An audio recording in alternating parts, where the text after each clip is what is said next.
Well, when I went to your school, those kids were asking questions and everything went fine. Yeah, no, that was great when we went there. I liked that. That was about veterans, right? Yeah, yep, it was like Veterans Day at school or something. She was the biggest hit. That was a big hit.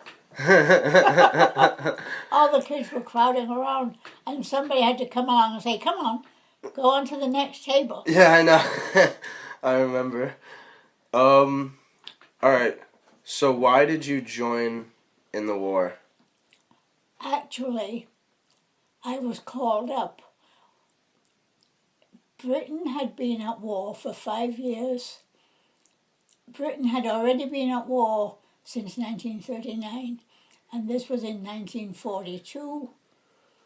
They were short of people, so they decided when a girl got to be 21 years old, she would be called up to serve in the army unless she was already married or working in a munitions factory or had a small child to care for.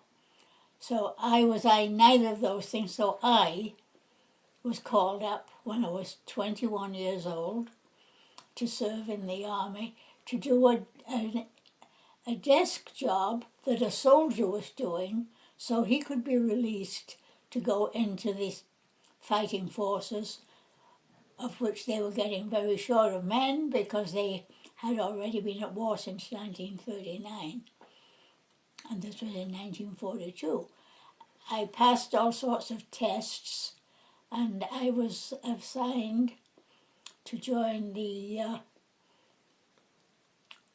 Signal Corps, which meant learning office procedure and how to send and receive messages on a teletype machine and sending open messages and coded messages. And a lot of the coded messages were top secret. A lot of the messages we dealt with were top secret messages, and it was a very important job. Was it different being a girl in World War II than being a guy in the army? You know what I mean? We were not part of the fighting forces. We were headquarters staff as a rule.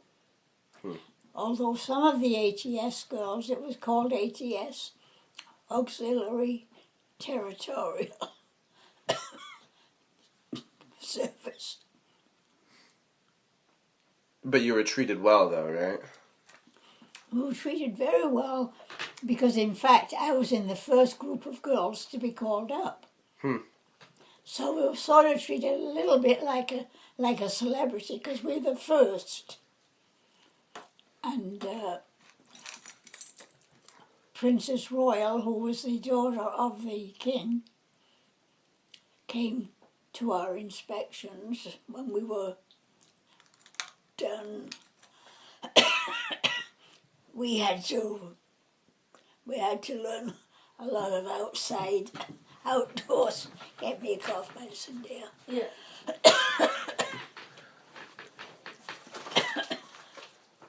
We had to learn a lot of how to put on and take off a gas mask, how to be able to send a message even though you had a gas mask on, how to march, how to salute, and all those things that any soldier had to do. We were given 1 day off on Sundays and a half day off on Saturdays. On Saturdays, after we had cleaned our barracks and cleaned the windows and had our bed inspected to make sure we'd made it right and that we had all our belongings in their proper order on the shelf and so forth. They were very strict with us, but not more than we could put up with. Yeah. And I think everybody in my group kind of found it very exciting to be part of the service. In the end, were you happy that you served in the war? Yes, I figured you were, I was. because you met Grandpa.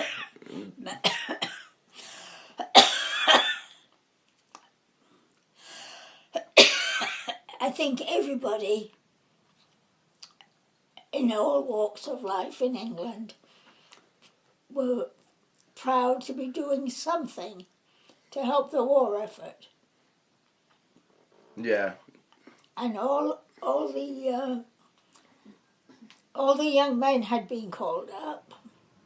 There was not a social life in England anymore. yeah.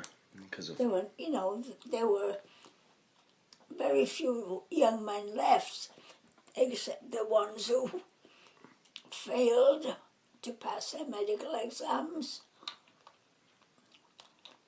or who were in a reserved occupation. So there wasn't much social life going on, and it was kind of exciting to be part of something new that hadn't been done before. All right, I'd say that's good.